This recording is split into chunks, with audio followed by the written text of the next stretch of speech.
ನಾಟ್ಯ ವೈಭವ ಹಾಗೂ ಹಾಸನ ಜಿಲ್ಲಾ ಕಾರ್ಯನಿರತ ಪತ್ರಕರ್ತರ ಸಂಘ ಮತ್ತು ರಂಗಸಿರಿ ಸಂಯುಕ್ತಾಶ್ರಯದಲ್ಲಿ ಆಯೋಜಿಸಿರುವ ಕಾಲೇಜು ರಂಗ ಕಾರ್ಯಕ್ರಮದ 3ನೇ ದಿನ ಪ್ರಕಾಶ್ ಜೀವರ ಕಾದಂಬರಿ ಆಧಾರಿತ ನನ್ಸಿರಿ ನಾಟಕವು ಸೆಂಟ್ರಲ್ ಕಾಮರ್ಸ್ ಕಾಲೇಜು ವಿದ್ಯಾರ್ಥಿಗಳಿಂದ ಪ್ರದರ್ಶನಗೊಂಡಿತು.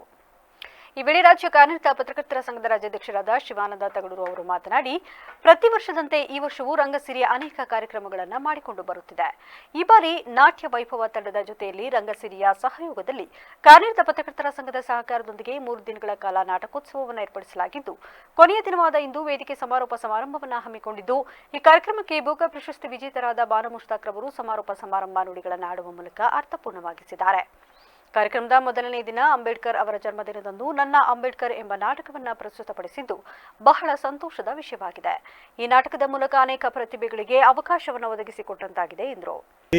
ರಂಗಸಿರಿಯ ಸಹಯೋಗದಲ್ಲಿ ಜಿಲ್ಲಾ ಕಾರ್ಯನಿರತ ಪತ್ರಕರ್ತರ ಸಂಘದ ಸಹಕಾರದಲ್ಲಿ 3 ದಿನಗಳ ಕಾಲ ಈ ನಾಟಕೋತ್ಸವವನ್ನು ಏರ್ಪಾಡು ಮಾಡಲಾಗಿತ್ತು. ಇವತ್ತು ಕೊನೆಯ ದಿನ ಸಮಾರೋಪದ ಸಮಾರಂಭ.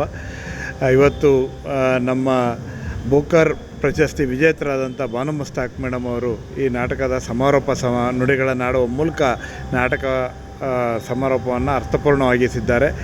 3 ದಿನಗಳ ಕಾಲ ಮೊದಲ ದಿನ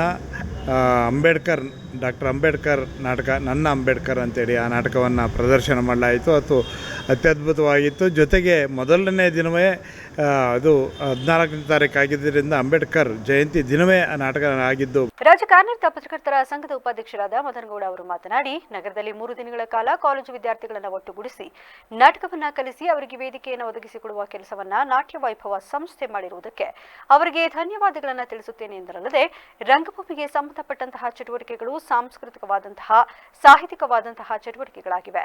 ಅವುಗಳು ನಿರಂತರವಾಗಿ ನಡೆಯಬೇಕು ಎಂಬ ಆಶಯ ನಮಗಿದೆ. ಅದಕ್ಕೆ ಪೂರಕವಾಗಿ 3 ದಿನಗಳ ಕಾಲ ಇಲ್ಲಿ ಕಾರ್ಯಕ್ರಮವನ್ನು ಆಯೋಜಿಸಿರುವುದು ಸಂತೋಷದ ಸಂಗತಿ ಎಂದರು. ನಿರ್ದೇಶಕರಾದಂತಹ ಧನಂಜಯ ಅವರು ಮತ್ತು ನಮ್ಮ ಪಿ ಶಾಡ್ರಾಕ್ ಅವರು ಅವರ ನೇತೃತ್ವದಲ್ಲಿ ಕಾಲೇಜು ಮಕ್ಕಳಿಗೋಸ್ಕರ ಈ 3 ದಿನಗಳ ಕಾರ್ಯಾಗಾರ ಜೊತೆಗೆ ಅವರಿಗೆ ನಾಟಕವನ್ನು ಕಲಿಸಿ ವೇದಿಕೆಯನ್ನು ಕೊಡುವ ಒಂದು ಪ್ರಯತ್ನವನ್ನು ಇವತ್ತು ನಾಟ್ಯ ವೈಭವ ಏನಿದೆ ಆ ಸಂಸ್ಥೆ ಮಾಡಿದೆ. ಹಾಗಾಗಿ ಅವರೆಲ್ಲರಿಗೂ ನಾನು ಅಭಿನಂದನೆ ಸಲ್ಲಿಸ್ತೀನಿ. ರಂಗಭೂಮಿಗೆ ಸಂಬಂಧಪಟ್ಟ ಹಾಗೆ ಚಟುವಟಿಕೆಗಳು, ಸಾಂಸ್ಕೃತಿಕವಾದಂತಹ ಚಟುವಟಿಕೆಗಳು, ಸಾಹಿತ್ಯಿಕವಾದಂತಹ ಚಟುವಟಿಕೆಗಳು ಜಿಲ್ಲೆಯಲ್ಲಿ ನಿರಂತರವಾಗಿ ನಡಿಬೇಕು ಎನ್ನುವಂಥ ನಮ್ಮ ಆಶಯ ಏನಿದೆ ಆ ಆಶಯಕ್ಕೆ ಪೂರಕವಾಗಿ ಈ ಒಂದು ಒಳ್ಳೆಯ ಕಾರ್ಯಕ್ರಮವನ್ನು 3 ದಿನಗಳ ಕಾಲ ಇಲ್ಲಿ ಆಯೋಜನೆ ಮಾಡಿದ್ದಾರೆ. ಆ ಎಲ್ಲ ಸಂಘಟಕರಿಗೆ ನಾನು ಅಭಿನಂದನೆಗಳನ್ನು ಸಲ್ಲಿಸ್ತೇನೆ. ಈ ಸಂದರ್ಭದಲ್ಲಿ ಬೂಕ ಪ್ರಶಸ್ತಿ ವಿಜೇತರಾದ ಸಾಹಿತಿ ಬಾನು ಮುಷ್ತಾಕ್, ಪತ್ರಕರ್ತರಾದ ಪ್ರಕಾಶ್ ಜಿ ಸೇರಿದಂತೆ ಮತ್ತಿತರರು ಹಾಜರಿದ್ದರು.